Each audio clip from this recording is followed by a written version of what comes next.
kode etik itu dengan media sosial itu, media sosial itu belum muncul, kode etiknya dulu.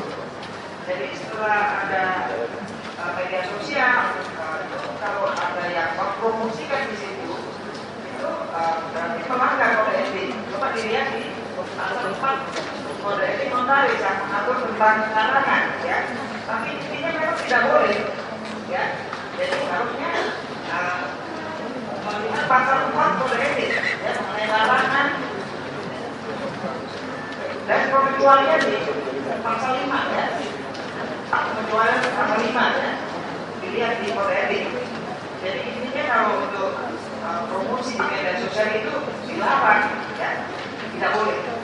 Ini ya, ya, namanya kecuali tidak memakai namanya jabatannya notaris itu tidak apa-apa.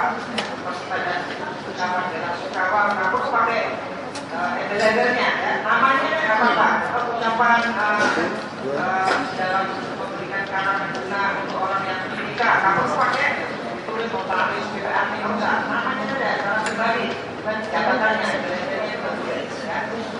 Bayangkan gitu terus ya. Mau menambahkan?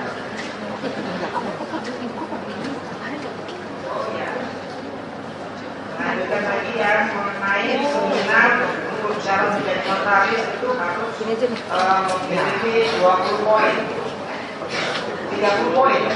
Nanti ketentuannya memang 30 poin, ya. Jadi biasanya kalau ada seminar yang diadakan oleh Ikatan Notaris Indonesia atau ada dalam kongres-kongres itu ada satu kali seminar itu dapat 4 poin. Jadi nanti tinggal ditambahkan saja sampai memenuhi syarat 30 itu. Jadi harus ikutin dapat seminar. Nah kalau di Pancasila ini yang khususnya mahasiswa Pancasila ini dapat 1 poin sebagai ujian promosional di 4 poin. Jadi ini masuk 1 poin. Dengan apa 3 lagi ikutin acara seminar yang ada poinnya. Jadi memang ketentuannya harus 30 poin. Jadi harus banyak mengikuti seminar lebih bagus daripada kurang, kan? Ya, baik, sebelum Pak Dirman menanggapi, Bu Eva sudah menanggapi pertanyaan yang disampaikan. Atas dalam tanggapan dari beliau, ada yang mau kurang jelas juga kan? Atau ada untuk cukup sehingga lanjut kepada jawaban terhadap pertanyaan yang lain? Tidak ada. Oke, kalau begitu lanjut Pak Dirman, silakan ditanggapi pertanyaan itu juga kepada Bapak. Terima kasih saudara moderator. Saya jadi saksi lagi karena di sebelah saya orang cantik. Sebelah kiri saya ada lagi lagi. Apa saya senang ya? Baik. Oh, sekedar ilustrasi, saya itu orang yang selalu merasa bodoh setiap bangun pagi. Oleh karena itulah saya dari dulu pengen sekolah terus. Sekarang saya tanya kepada Pak Dekan, dan sekolah profesor, katanya nggak ada. Sehingga saya terpaksa berhenti sekolah. Namun kemarin saya sekolah pengacara. Alhamdulillah sudah selesai. Baik, mudah-mudahan saya jangan jadi orang pinter. Jadi orang pinter itu nanti berdekatan dengan perdukunan, ya kan? Baik, menjawab pertanyaan tadi ada notaris yang sudah ditahan.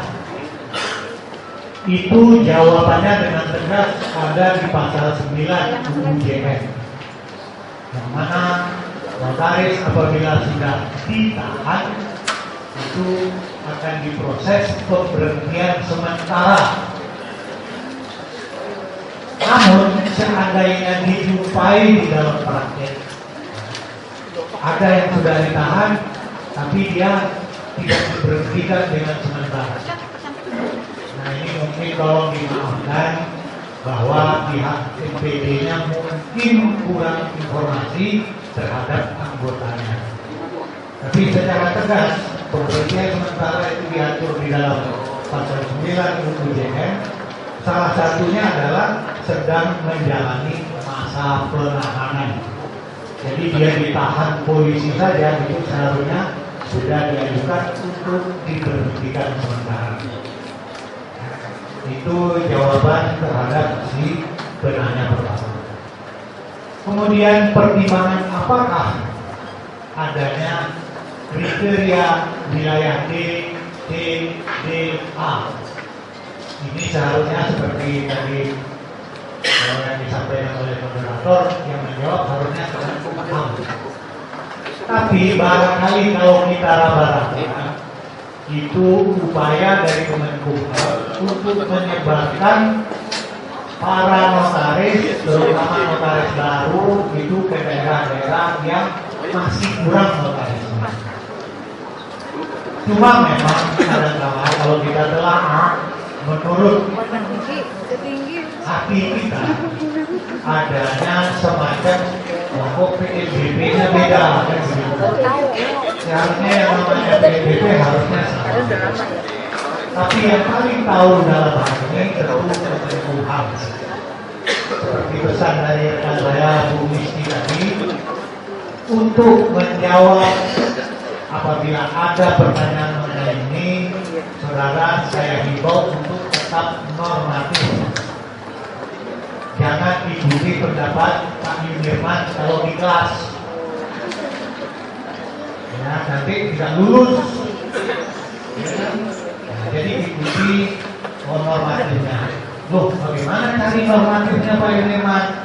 Baca Permenkumhamnya, Anda baca konsideransinya, itu pertimbangannya. Jawab pakai itu. Oke? Itu pertanyaan yang terkait dengan saya yang kedua. Yang ketiga mengenai alur. Ibu dan juga bapak yang di belakang, itu mahasiswa saya yang paling aktif. Tulisannya paling bagus. Ada alur, ada MKN, mungkin bisa dibuka di kertas yang sudah saya sampaikan. Ada ujian, ada ALB, magang, sertifikat magang, ujian kode etik, ujian pengangkatan, dan baru jadi notaris.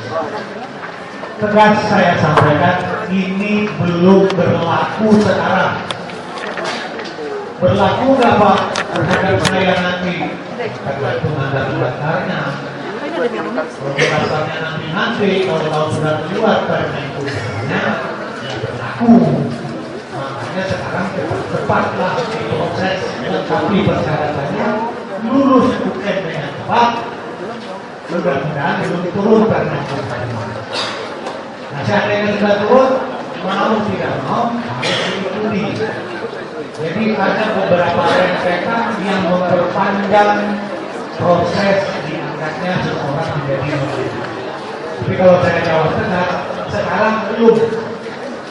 Ini baru akan diturunkan Permenkumhamnya. Jadi ada beberapa materi yang terbaru ini.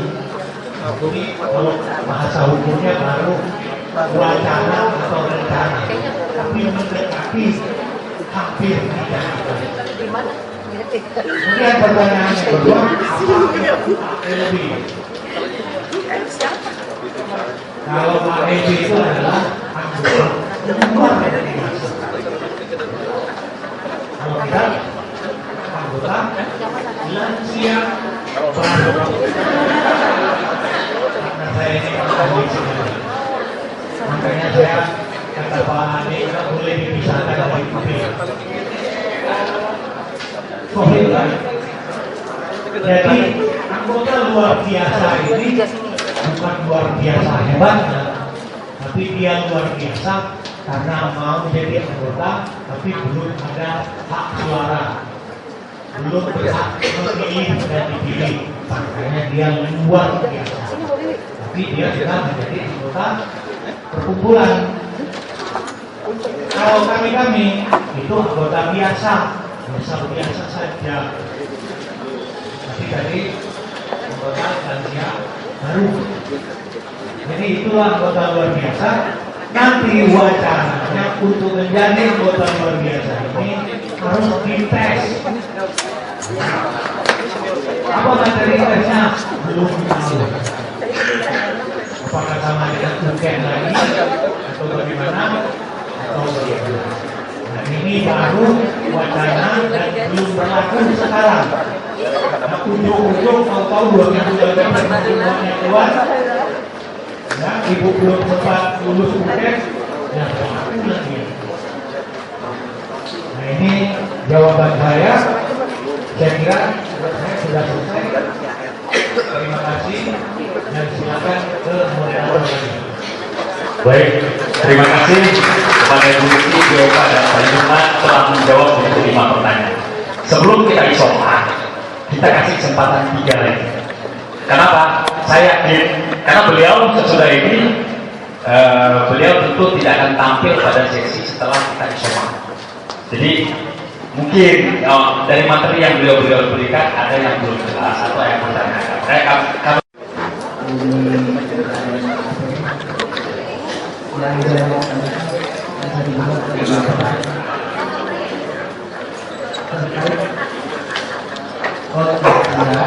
Apakah hanya mengikat notaris yang menjadi anggota perkumpulan ini,